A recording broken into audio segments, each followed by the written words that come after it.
I love talking about sales. And I don't think that's very common. I think a lot of people shy away from the idea of talking about sales because it feels intimidating or slimy or I don't know, especially women. It's hard to ask people for money, right? But what if we took that entire idea and flipped it on its head and we said, well, actually, sales is a noble occupation because you're solving people's problems. That's why I love today's episode so much with my friend Andee Hart. Andee has been in corporate sales. She's built an amazing candle business that's scaled to hundreds of boutiques around the country. And now she's helping teach other product-based businesses and wholesalers how they can scale their wholesale business as well. And it's all on this idea of how are you selling differently? So today we're going to dig into it, whether it's your mindset or pricing strategy or standing out from a crowded market or even living in community over competition, how selling can be one of the things you get most excited about every single day. So get ready to meet my friend Andee Hart, the founder of the podcast She Sells Differently, among many other things, multi-talented. You're going to love this episode. Take some notes. Let's get into it.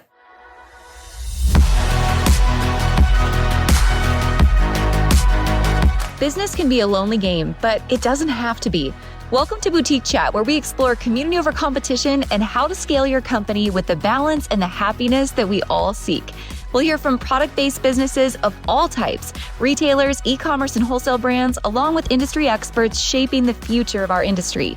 I'm your host, Ashley Alderson from the Boutique Hub, and I can't wait to chat.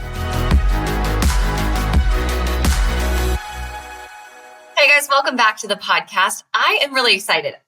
Andee, I've got my notebook out. I'm thinking that when we're speaking today, I'm going to be taking notes because I love this topic so much. When I think about just sales as a topic, I think so many people think it's a slimy, selling feels like a car salesman. But I will never forget this. My husband used to work in high level corporate sales. And processes that took months and years, right, to close these deals. And he would always say to me, Ashley, sales are a noble thing when you can truly solve somebody's problem and make their life better in the process. Yes, absolutely. And that's such an aha moment for me. I was like, wow, that is a totally different lens. You can't be scared of selling when you know you're selling for the right reasons and you're selling in a way that's going to make someone's life better. I know that this is what you love to talk about. So I'm just so happy you're here today. Thank you for having me. It's such an honor to be here. So good. Well, let's get into it. Before we get into the nitty-gritty of the hows, we've got to get back to the whys. So I would love to hear your story, your journey, how you went from corporate into your small business and everything that came after. Talk to me about how this all got started. Yes. Well, first off, if you had told me that I was going to be in sales back when I was in my college days, I probably would have had that same mindset that you just described. Yeah. I don't want to be in sales. It doesn't feel right for me. It doesn't feel comfortable. And I had a college professor when I was a senior in college that made me interview for a technology sales job. And I am dear friends with her today. And we laugh because back then she said, Andee, you're going to interview for this job and you're going to thank me later. And we always joke because I still to this day, I'm like, thank you for making me interview for that job. Because 17 years later, I found myself still in technology sales and I ended up loving it. And it was not that I was good at it when I first started out. Ashley, I was probably terrible, but I just kept at it. Right. And we're never good at something when we first start out. And I just kept at it and kept refining my approach. And the thing is I had a product to sell, and it's not like I could just scrap that product and go find a new product to sell. I had to keep at it and keep refining my approach to my customers. And so I had to learn how to get good at it. And that really, I think, set the foundation long term for when I became self-employed and became an entrepreneur.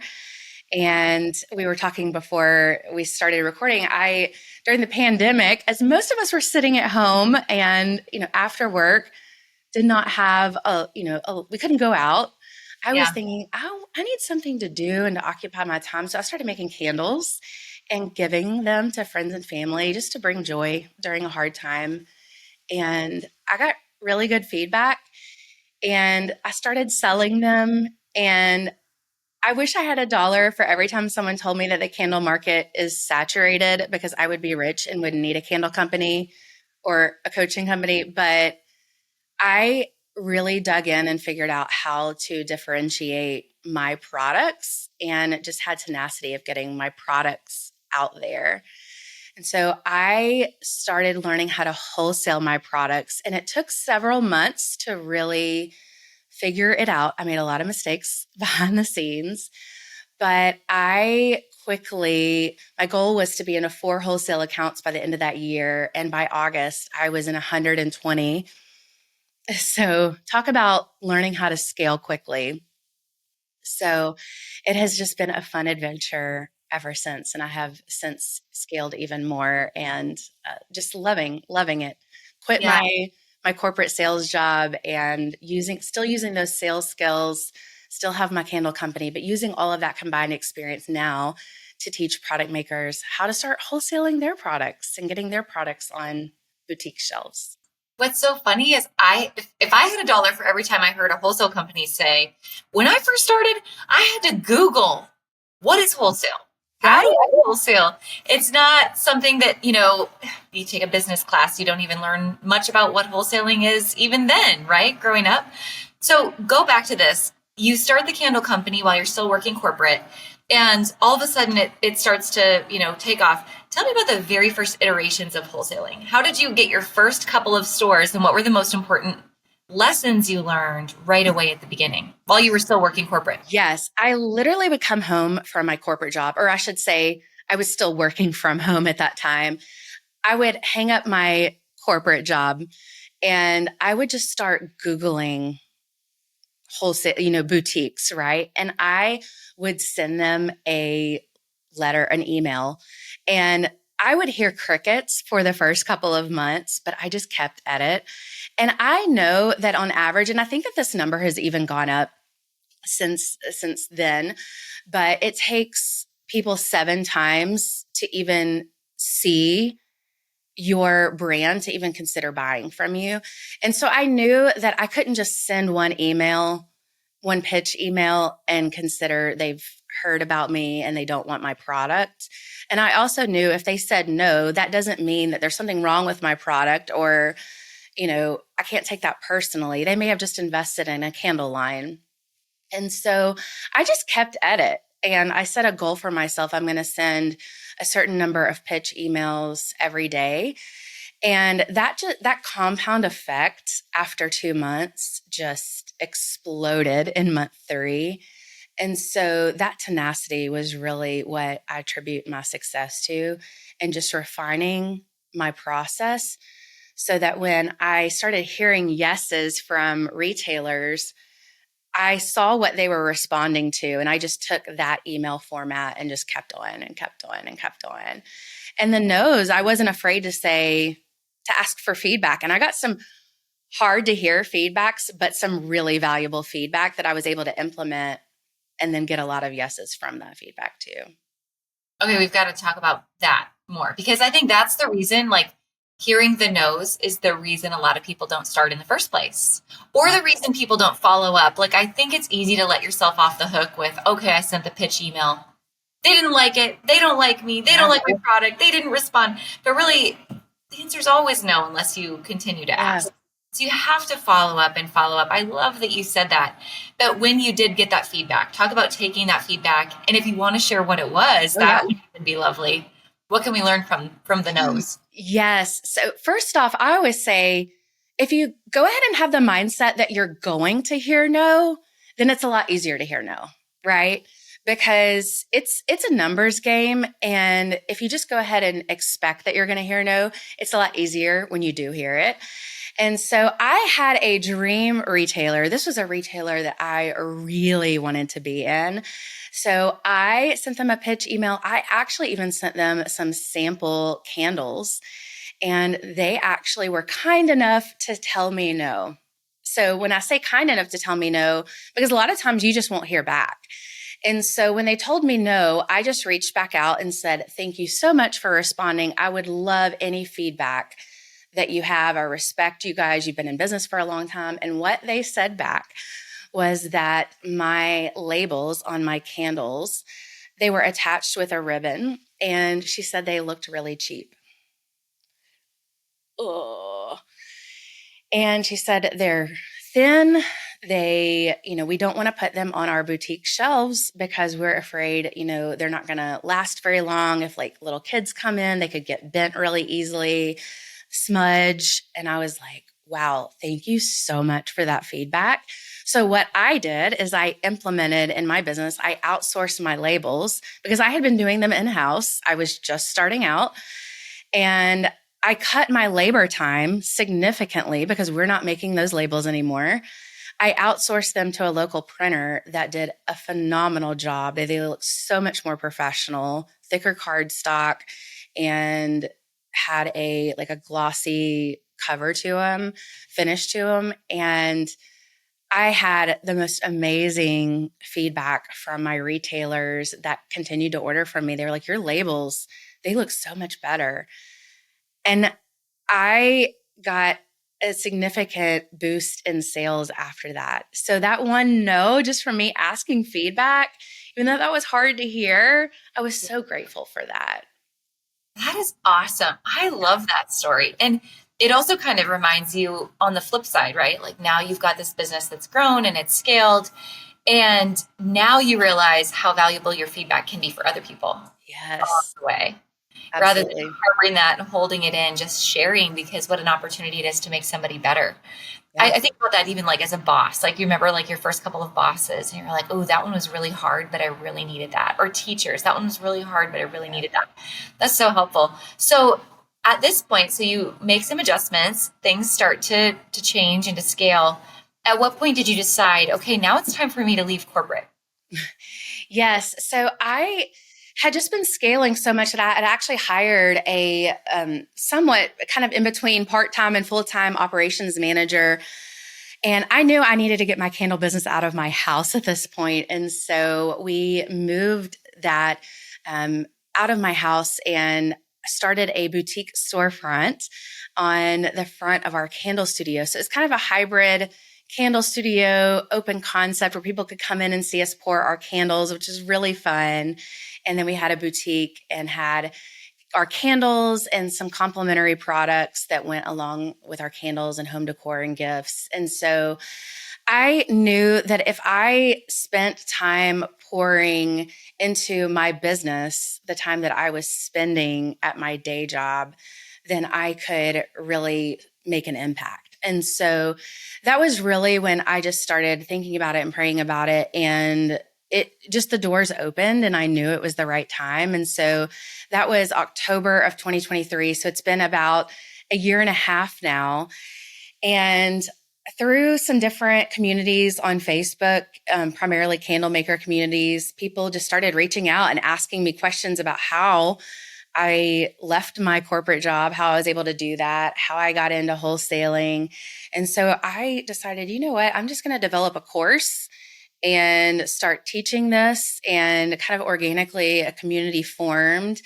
And now I've taught several hundred students, and it's really fun just to see their success and see their products now on shelves. And I love just the boutique hub has, community over competition. And I think even in the candle industry, there's a lot of competition because everyone thinks like the market is so saturated, right? And so I really strive that there's space for everyone. And so really have just created that community atmosphere, and it's been really, really fun. So awesome. And I mean, I know exactly how you feel. Like there's Yeah, nothing like being able to pour into other people and then experience their journey with them and see yeah, their growth and the evolution over time. I just think that is so special. And the community over competition piece is absolutely critical. So yeah, when you're thinking about that, especially like in candles, because I think there's still people even in the boutique industry that hold on to competition yeah. a little more than they should. Have you thought about what it really takes to scale, to break through where you're at right now in your business and overcome some of the most common hurdles that we see in businesses, trying to just become more profitable or to build more time into their personal calendar and to get their life back while they run a business that can operate without them? Well, that's what we do inside of Retail Bootcamp here at the Boutique Hub. 2 semesters a year, once in January and once in June, 14 weeks of live group coaching. And inside, I want to share with you, there are some very common obstacles we see retailers facing that are simple fixes to help you break through to that next level. But it all has to come in order. I often hear people say, hey, Ashley, should I just run Facebook ads for more traffic? And they think that's going to solve all of their problems. But the truth is you can't run Facebook ads or add more traffic if you don't have the right products or know your customer or have a team and efficient processes built into your business. So inside of Retail Bootcamp, there's a 6-layer strategy that we go through step by step with your business, all the way from foundations and branding and your ideal customer to CEO and leadership management to building a team and profitability and being a profit-first business, understanding inventory management and turn, retail math and formulas, all the way up through sales strategy, e-commerce, merchandising, all of the content management of all of your social media channels, emails, text, and of course, Facebook ads, but we save the best for last. So if you're interested in joining us and deep diving into scaling your business, no matter what you sell and whether you're new or you're a multi-million-dollar brand just trying to break through to the next level, Retail Bootcamp has something for you. So check out our link in the show notes and enroll in Retail Bootcamp right now. Tell me about when you're coaching somebody and encouraging them on different ways to stand out from the crowd. How do you approach that? How do you approach helping them find what their unique, proposition really is and helping them stand out in a crowded market? Yeah, so this is a great question. I really go back to the root of why they started their business and what brings them joy, what brings them passion, right? I think a lot of people can look at candles as just a commodity. You can go find candles in almost any store you walk in. You can look at that as, okay, there's no room for me in the industry, or you can look at that as there are candles in every store, and almost every store carries multiple lines of candles. So you can look at that from a scarcity mindset or from an opportunity mindset. And so I really work to change their mindset, but to look at it of what brings you joy and why did you start your business? And so at hundreds of candle makers that I have talked to, I have never seen 2 candle makers have the exact same products and the exact same reason for starting. And so I'll give you a couple of specific examples. One of my clients, she started because her husband had major headaches from some of the chemicals that are in some candles out there. And so she started out, and her line is known for the cleanest candles and beeswax and organic ingredients. And that's really how she markets her candle line. I have another lady who created a candle line to honor veterans because her husband was a Marine. And so that's really her market. And so everyone has their own story and their own unique niche. And so I really kind of find out what is important to them, what brings joy to them, and really work that into their marketing, into their target audience. And that's one of the fun things because there's room for everyone, and you really just have to dig in and figure out what your space is. That's so good. It's so funny when you say that. It reminds me of this analogy, this story that I heard one time, and it was about the shoe salesman. And the shoe salesman, or the shoe company, and the shoe company sends the shoe salesman to Africa. And this is many, many years ago. And the salesman comes back and he's like, this is never going to work. I can't sell shoes in Africa. Nobody's wearing shoes. They don't need the shoes. Comes back and the company says, okay, you're out. We're going to send the next guy. The next guy goes to Africa. Pretty soon he writes him a letter and he says, send all the shoes you possibly can. There's unbelievable opportunity here. No one wears shoes. And I just think that mindset is so true in business. Like you can either look at the glass as half empty or the glass is half full, and the opportunity is always going to be what you make it. Yes. So when you think about like those mindsets that I think get in a lot of people's way, what other mistakes do you see, especially women? Because I think we have a lot of mindsets that get in our way. What are other mistakes you see women make in terms of mindset or just like their philosophy in selling, period? What other obstacles do you feel like they have to overcome? I think you hit on one at the very beginning, and that is the fear. We see out in our culture today a lot of bad examples of selling: pushy, slimy, selling. Sometimes I use the word like those bro tactics, right? And so what I always say, and if when any of my clients are going to listen to this, they're going to say, oh my goodness, she's a broken record. But I really truly believe this is that when you have a product or a service that helps people, you owe it to the world to share about it. And that truly serves people. Why would you ever keep that to yourself? And it's the same thing that when you, share about a new restaurant, a favorite new restaurant, and you share that with your best friend. Why would you keep that to yourself? You always want to talk about it. And so when you have a product or a service that you know brings value to the world, you owe it to share about it. And you can do that in a way that is authentic to who you are, who God created you to be, and not be pushy and not cross boundaries. And I have seen some of the best salespeople that I have seen in over 18 years of being in sales have been introverts. And they have just been able to genuinely connect with people. And that is so encouraging to see. And it's just by simply asking questions and finding out what brings value and brings joy to the other person, and then saying, I have a product that meets your need. And it also means that when you find out what the other person's need and their goal is, when your product doesn't meet their need, you say, I can't help you, but I know someone that can, and pointing them in the right direction. And that is what a confident salesperson, a confident woman in business does. They're not afraid to say, no, I can't help you. Someone else can serve you better. And that's okay to do too, you know? I think that's why the idea of a slimy salesperson, I think that's where that comes from. Yeah. Is not being able to do that, because it's saying, no, I've got to help you at all costs. You need my product no matter what, whether it really helps you or not. So I love that. And that speaks right to community over competition. Yes. Because if you can't help them, you do know somebody who can. And you can collaborate with these other brands who can serve the need. And that only comes back to shed positive light on you at the end of the day. So I think that's so, so good. When you're, besides these mindsets, right, and the stories that we tell ourselves, when you're coaching somebody, you're coaching a wholesale business, and their products just aren't selling, how do you help them evaluate what it is? What is the reason that their products aren't selling? Yeah. So I generally, and it's usually 99% of the time, by the time we get to that point, if it's a product issue, we've already addressed that. So usually it would be a product packaging issue or something like that. We've already addressed that.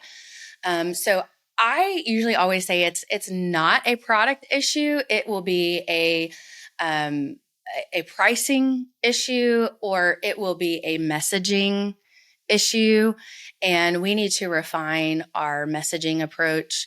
We need to define whether it's product descriptions or it's product photos. That's something that so many times I see as, especially, all of your boutique owners out there are going to hear this and they're going to say, when you're shopping online, or, unless you're at a trade show and you can see it in person, that's the first thing you see, right? And so your product may be amazing, your packaging may be amazing, but if your product photos look like they're taken by you in a dark corner of your house, no one's going to buy. So your product may be great, but we need to refine your photos, your messaging. So those are all things that we address and we talk about. And those are some hard conversations sometimes, because they do take investing in your business. But that's why it's called an investment, because you get a return on investment by getting orders at the end of the day. I look at it like you're kind of stepping over a dollar to pick up a dime. Mm-hmm. Like you're stepping over this opportunity to make more sales, be it by investing in product photography or, like you said, investing in higher quality packaging. Yeah. Like you're trying to just get by and save money here, but it's costing you 10x over here by doing that. So the investment piece, that's a huge mindset. I think a lot of entrepreneurs struggle with that. Boutique owners too. I Yeah. see that with new boutique owners too. I just was doing a bunch of website audits this week. And as I went through people's sites, I was like, oh, nobody's going to buy this because A, it's a stock photo from, whatever Chinese site you just bought this off of. So I don't even know what it is that you're selling. And they're, these other photos that you did take are dark or they're blurry or they're all kinds of different sizes or whatever it might be. So I Yeah. think that's spot on advice. Go back to the pricing though that you talked about. I think that just like when you step over a dollar to pick up a dime in terms of, the front end work, I think that we do that a lot in our pricing too, thinking if it's cheaper, they'll buy it. Mm, But yes. cheap ain't loyal. Cheap ain't Yes. loyal. How do you help them address that? So this is one thing I see all the time. And especially, I don't know why, and it's probably not just candle makers. I have so much exposure to candle makers, but they price so low. But you look out here at some of the really popular brands, they are not pricing their candles low. And you are seeing these brands in almost every boutique. So I always say that, and I point these brands to my clients, and I say, there is a consumer mindset out there too. If you really study, buyer behavior and consumer behavior, that oftentimes a less expensive price is associated with a lower quality, right? And so if they don't know your brand name and they see a low price, then that boutique owner a lot of times is going to associate that with a low quality. And so you have to think about that, especially if you don't have your product packaging like perfectly done and luxury in your photos and your descriptions that are SEO optimized to drive traffic, then your lower price can actually hurt. And so, and then I also see a lot of wholesalers. They don't understand, or they don't understand, keystone pricing. But then they only play to keystone pricing, and so they're really not doing a lot of market research, and they're leaving profit on the table. And so, really, just not utilizing an optimized pricing strategy. Um, so that really hurts a lot of wholesale brands, and ultimately you're going to go out of business, working that way. Absolutely. It's not that you're going to sell in some kind of special bulk or volume, Yeah. right? You're just leaving money on the table. That's so good. We could talk all day just on Yes. pricing strategy alone, truly. All right. Well, Andee, I've got some lightning round questions for you. Awesome. This has been so much fun. You've dropped so many great bombs already, but you can answer these either on behalf of like yourself, how you would approach it, or like how you're encouraging your clients to approach these things. So first one is, if I give you 2 hours back in your day, only to work on income generating activity, what do you focus on first? Ooh, only to work on income generating activity. It would be retailer outreach. I mean, that's number one that would generate income for my business. Absolutely. What has been the hardest lesson you've had to learn in business? To not give up and like scrap your original idea just because it didn't work the first time. Yeah. It may be a great idea. You just need to refine your approach. Awesome. What do you think is the unsexiest process in your business that has the most impact? No, it's probably that retailer outreach, sending those email pitch emails, but it has such a powerful impact on my business. Actually, I've got to double down on this. Not a lightning round question, but I wanted to ask you this earlier. Back to those pitch emails. What do you think is important to include in those pitch emails? Like, what have you found like that has to include these couple of things? Yes, I actually have a full like process that I call like the simple formula that I include. And Mhm. so um, one of the things I really am big on not sending mass emails. And the reason I do that is because I want the retailer to feel heard and it should feel personal.